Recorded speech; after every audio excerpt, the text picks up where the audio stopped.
Welcome, everybody, to a special post-game edition of All In with Art Stapleton, a New York Giants podcast brought to you by NorthJersey.com and The Record.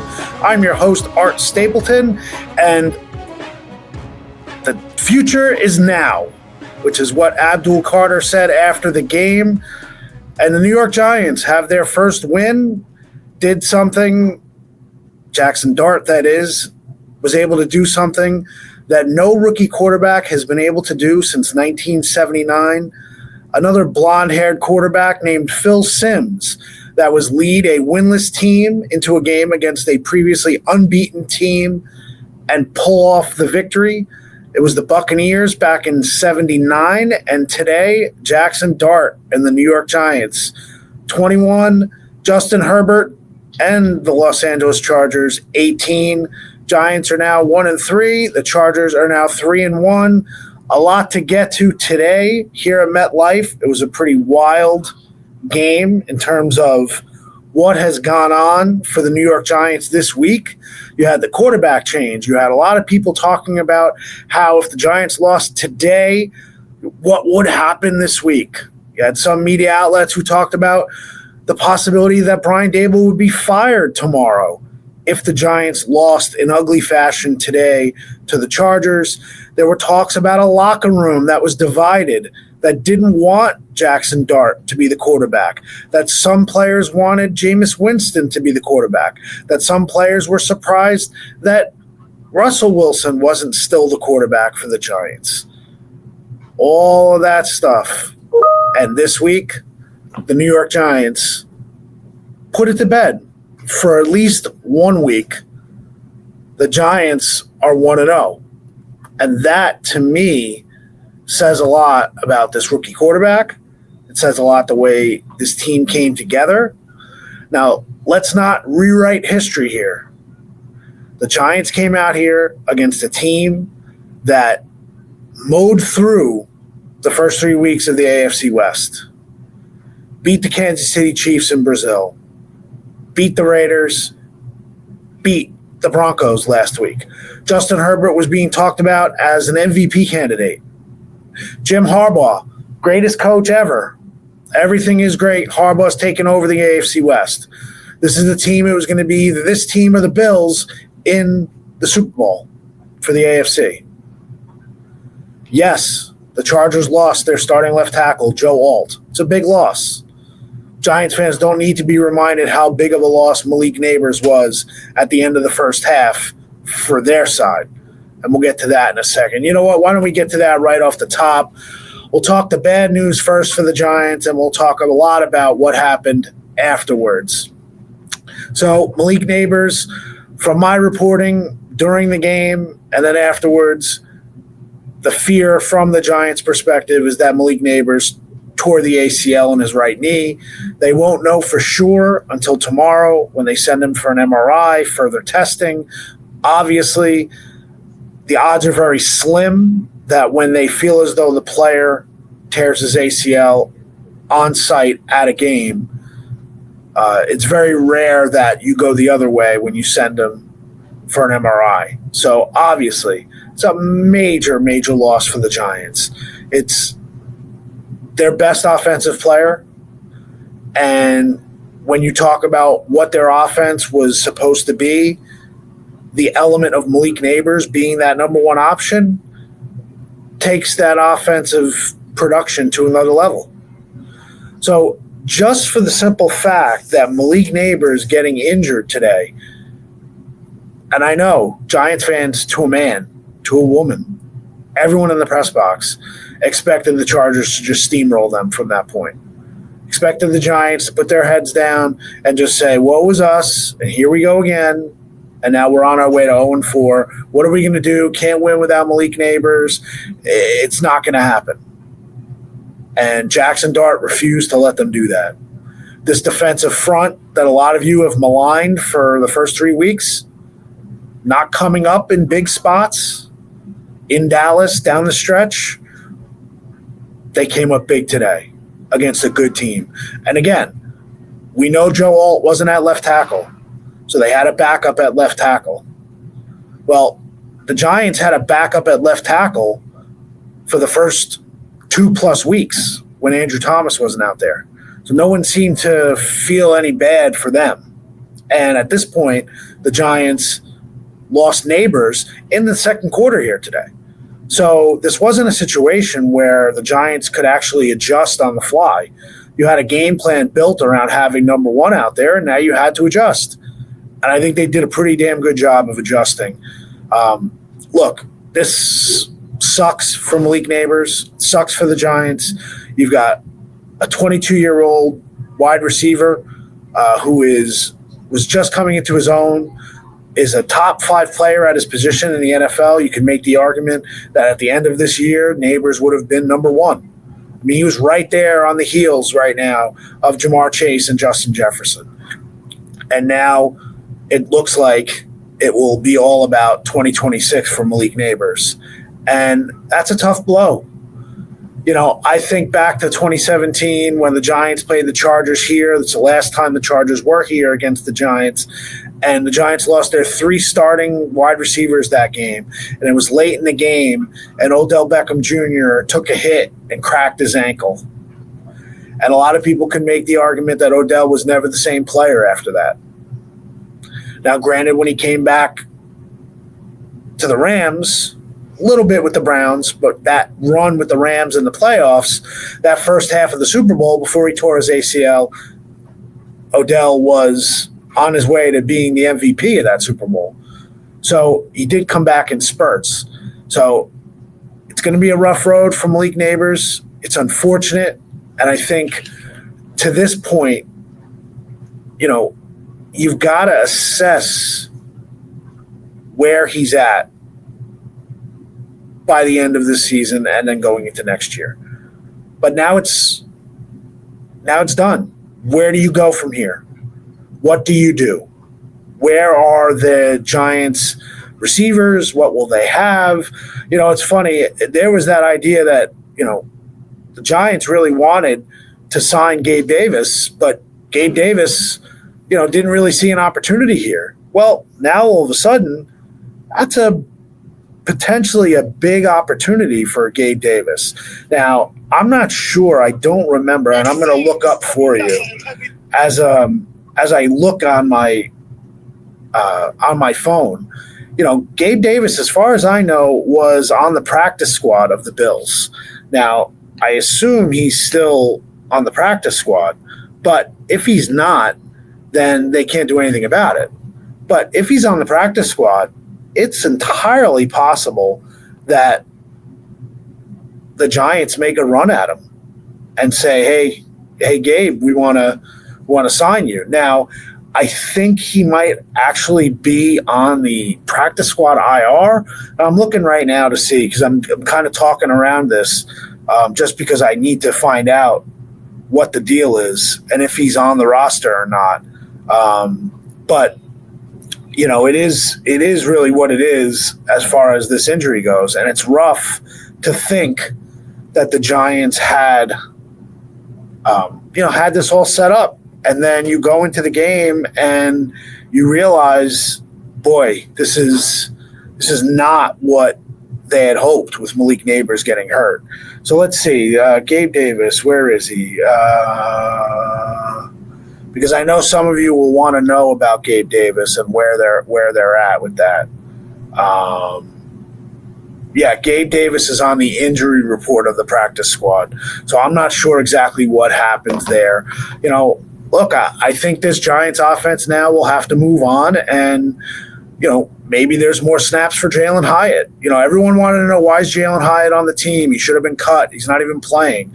Well, now Jalen Hyatt bumps up into that spot that Malik Nabers had. And they're going to have to reconfigure things and see how this offense goes. You know, again, this season is about competing for the Giants and getting into that position where you feel like they've turned a corner. And I think you feel that right now they have the quarterback. It's one game. We all know that. We all know Daniel Jones won his debut in Tampa, and we know what's happened in the years to follow after that. So, all right, look, we'll have much more on Malik Nabers once they get the official diagnosis, but I get the sense that the Giants are moving forward with the idea that they will not have Malik Nabers here for the rest of the season. So that's where they have to go. And at this point, they have to figure out what they're going to do. Will they add anyone receiver-wise? Are there receivers out there that they can trade for? Got to do more research on that, more reporting to figure out where they go from here. So that's that as far as the Malik Nabers story. So let's go to the post-game locker room scene, the victorious locker room scene.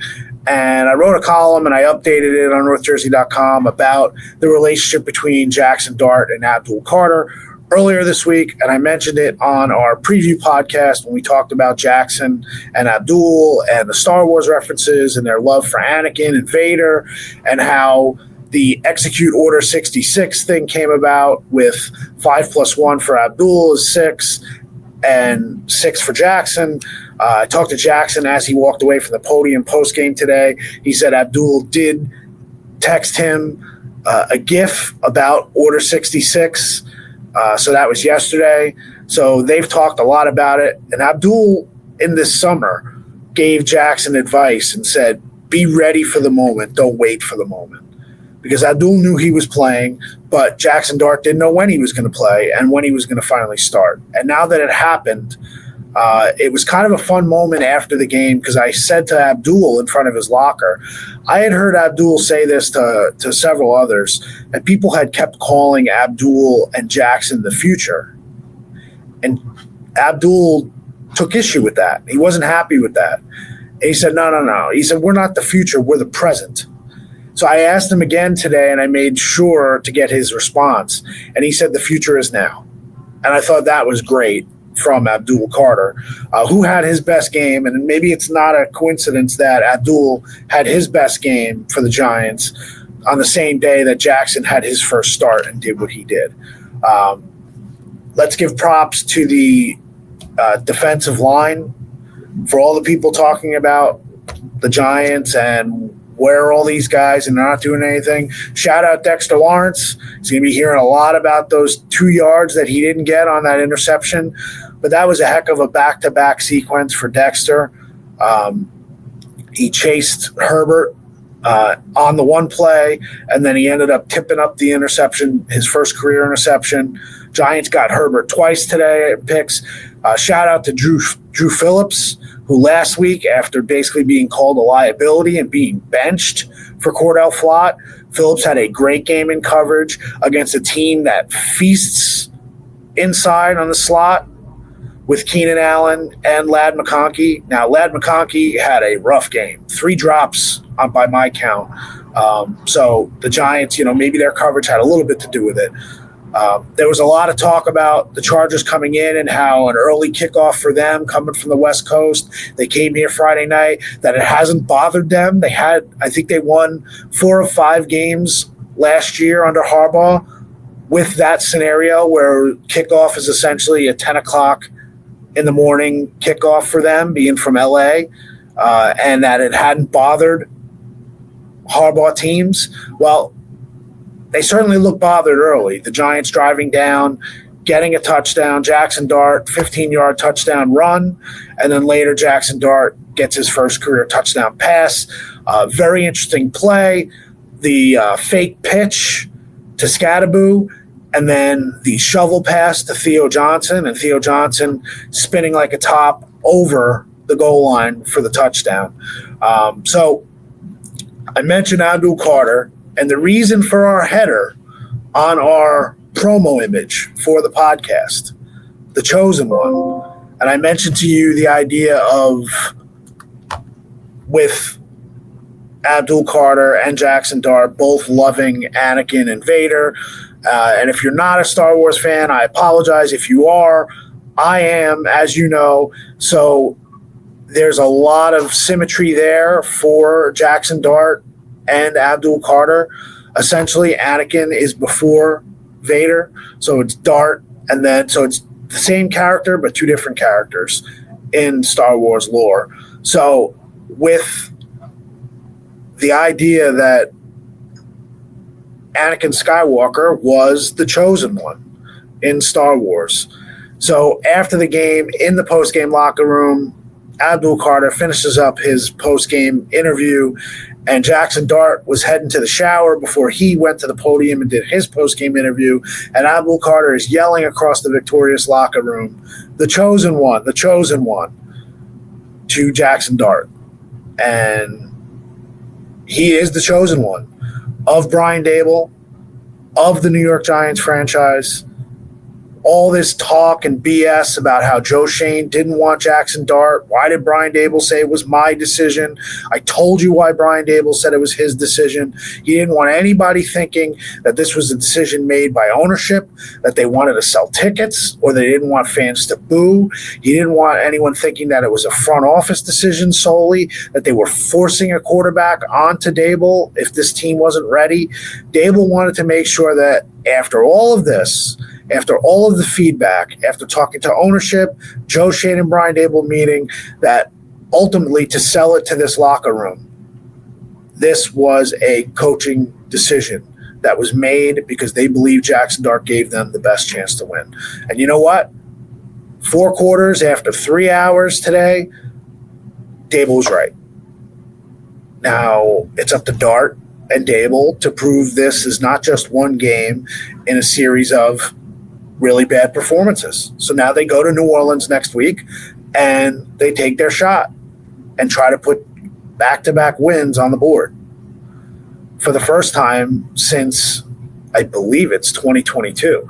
I don't think they had back-to-back wins. Oh, no, I'm sorry. 2023, Tommy DeVito won 3 starts in a row, which fans will consistently remind us all of.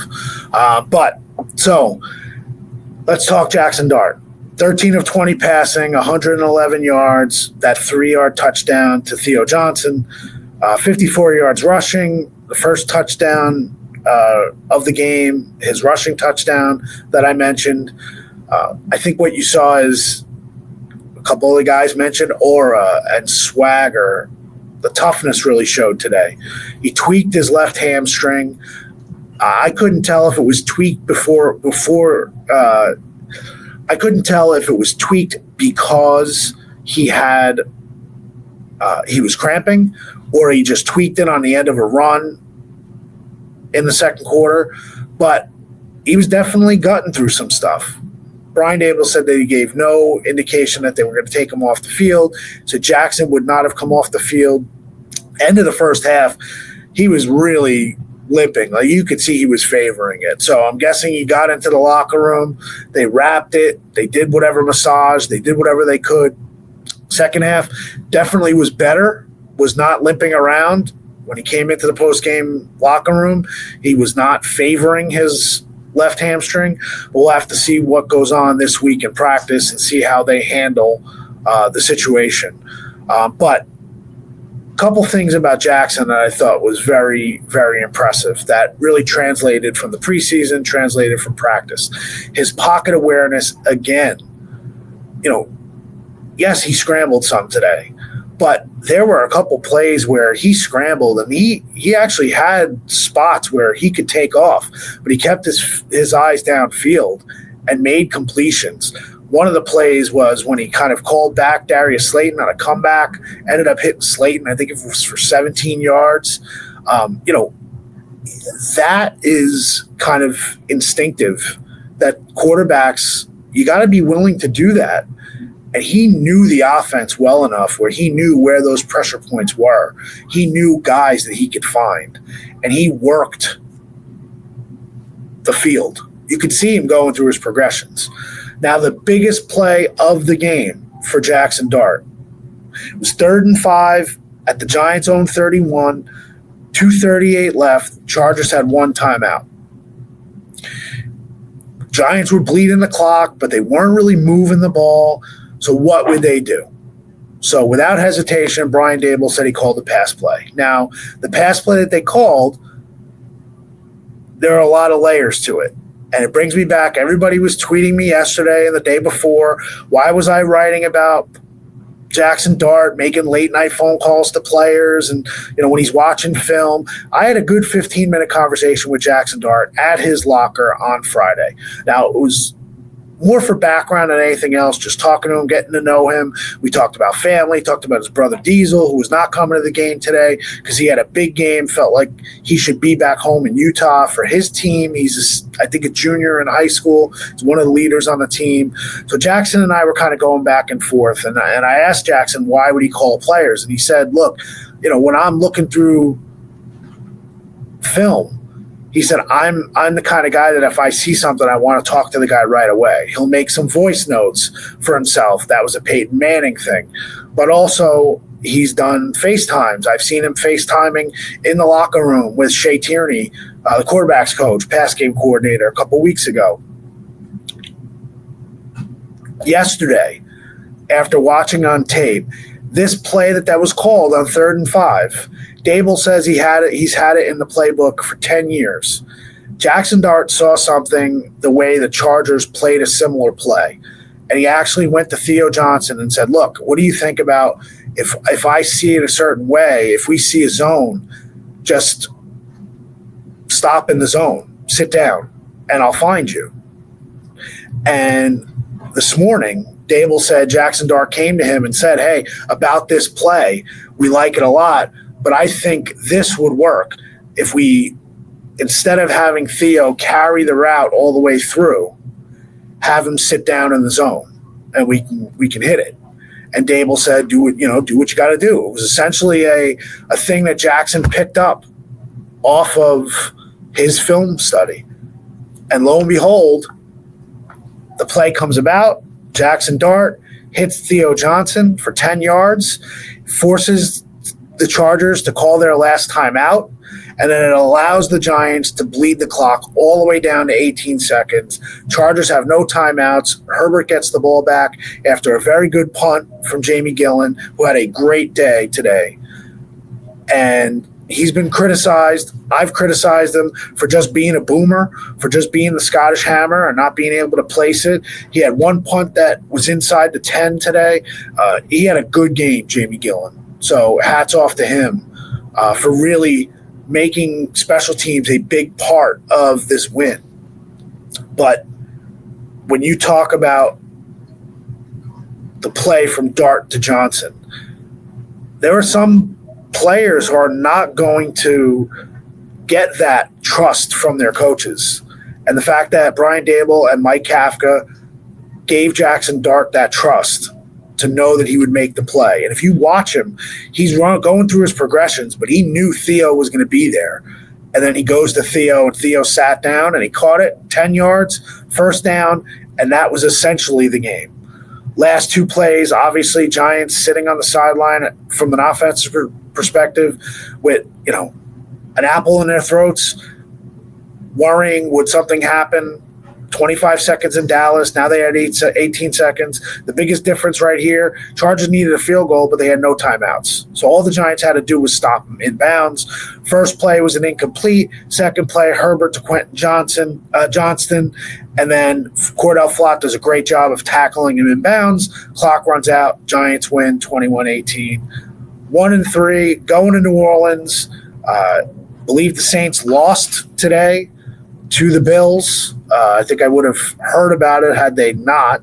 So, 31-19 losers. The Saints lost to the Bills. So, Giants, 1-3, going to New Orleans. We'll see if New Orleans or the Giants are favored. But, like I said, I think this offense will have to look a little differently again next week. Give props to Cam Skattebo. Again, another good game for him with Jackson Dart and the two of them together. Skattebo, 25 carries, 79 yards, even though it was only a 3.2 average. I think Skattebo, again, is kind of, you see his vision. I had somebody tell me that the Chargers had the best interior defensive line in the league with the guys that they've been rotating through the first 3 weeks of the season. Props to the Giants' offensive line. Yes, Dart got sacked 5 times, but Dart holding the ball a little bit too long, wanting to make a play, that's where his rookie showed up today. But Andrew Thomas playing the whole game. this offensive line played pretty well. Yes, they had their moments where you looked at it and go, man, some of these guys got beaten one-on-one. Greg Van Roten had a couple tough plays. John Michael Schmitz had the penalty that cost on the long Jackson Dart run that really would have set them up again. But overall, I think, look, Giants fans, you guys deserve this one. You really deserve this one. And I think, the Giants deserve this one. I mean, they worked for it. This was not an easy game. There are a lot of people who thought the Chargers were going to come in and boat race the Giants today, and they didn't do that. I think you got to give them a lot of credit. You have to give this coaching staff, these players, for everything that they went through this week, for all the rumors and speculation and all this stuff. The bottom line is we knew who believed in Jackson Dart. Jackson Dart has now made a believer of the entire locker room. And I think that says a lot for how he is. One more note, another stat, 20 pressures for the Giants' edge position today and 7 QB hits. That was 8 pressures for Abdul Carter, 6 for Brian Burns, 6 for Kayvon. Brian Burns with his 5th sack today. That was a huge play, flipping the field completely on that play when he sacked Herbert. That was a huge play, and Kayvon Thibodeau continues to play well, to the point where I think the Giants seriously have to consider getting him a contract extension. Win or lose as this season goes, as it continues, you need stars on this team. You need playmakers on this team. Stop getting rid of your best players. Same goes for Jermaine Illuminor on the right side. Yes, you have Marcus Bowe. You want to see him here. Obviously, you want to see him take a step forward. But I'm looking to pay Jermaine Illuminor and Kayvon Thibodeau if I can, and be smart about it. But I'm engaging with their representation now versus waiting for the offseason, and then all of a sudden you lose those players. Now, if you lose them and you can't get them signed, that's what you have to move forward. But I'm striking while the iron is hot, and I would have said this before the game. I think you want those players at premier positions, as many as you can get. So, got some questions from our boys at K12. And, people are asking me, why do I wear the K12 hat sometimes? And first off, I think it's a great hat. Thanks to producer Paul Wood getting me the hat. I mean, it's a sweet hat. A Mitchell and Ness hat. It's great. I love it. But the other thing is that I feel like I owe it to the loyal fans of All In to kind of, show some love. And that's kind of what I feel when I wear that K12 hat, is that I feel like I'm acknowledging our fans. Shout out to Mike, who's not in K12. I was walking through BJ's yesterday up home with my daughter, and I got stopped by Mike when he was with his kids and decided to tell me how much he loved the podcast and the coverage that we've got going on, and wanted to know how Dart was going to do. Well, Mike kind of hit it, right? I said, let's wait, let's see, but you'd be excited about what was happening. So, again, I do appreciate all the feedback from everybody. So I got some questions from K12. Paul, I had this in my column that posted on NorthJersey.com. Dart is only the second passer since 2000 with a passing touchdown, a rushing touchdown, and 50 yards rushing in his first start. The other one was Tim Tebow, so might not project the way Giants fans want to project, but that is reality. That is true. So Eric from K12 wants to know, is there a scenario that Daboll can get fired mid-season? Look, I mean, there's always a scenario where coaches can get fired. I mean, Ben McAdoo, what happened in 2017 will always be the cautionary tale. But, when you see Jackson Dart show signs today, you want to see Brian Daboll with Jackson Dart moving forward. Now, you have to see the big picture, how the season turns out, but I thought all of the talk about Daboll getting fired was premature garbage, to be perfectly honest. But it is what it is. Everybody has a job to do. Everybody has a different personality. Like I say, the Giants are the ideal Rorschach test for people who cover professional sports. You can look at the Giants and you can see them as a team on the rise. You can look at the Giants and say they're a terrible team that got lucky today. And I'm sure there will be a lot of people who will say that. There will be Giants fans who look at this and say, man, they're not going to win anything without Malik Nabers. Maybe. But I didn't have the Giants going to the Super Bowl. I also didn't have the Giants going to the playoffs. I had the Giants winning 7 games this year. So they probably should already have 2. But if they got the one in Dallas, maybe they don't get this one because they play Russell Wilson still at quarterback. And I think this season now is moving forward about Jackson Dart. Yeah, everything else matters. You need to see this team continue to develop. But Jackson Dart gives you hope. And I think when you can find the quarterback, you can make everything else work. And I can't say right now the Giants have the quarterback, but I certainly feel good about Jackson Dart after game 1. And now you have to just build on it. So Paul mentions Wan'Dale dropped the touchdown. Are we just a wing T football team now? Just tight ends and Slayton. Look, it was a tough spot, tough play, great play by Dart to give Wan'Dale a chance on that play. Look, you're in the NFL. You got to catch it. I mean, I'm sure Wan'Dale Robinson will say that. Took a big hit, dropped the ball. These things happen. You got to make the play the next time he comes to you. But I don't know if they're going to run the wing T. But I definitely think more running from Jackson Dart with Cam Scatterbo. And hats off to Motor Singletary. 7 carries, 28 yards, 4 yard per carry average. He gave a good change of pace today. Motor did. And I think that, Giants were criticized. There was a concern that they only went for 2 running backs today, and they made it stand up. I still would have called up Turbo Miller, but they needed to get a couple different position players out there, and running back was not one of them. Let's see. All right, Tony from K12. All right, we're going to finish with Tony.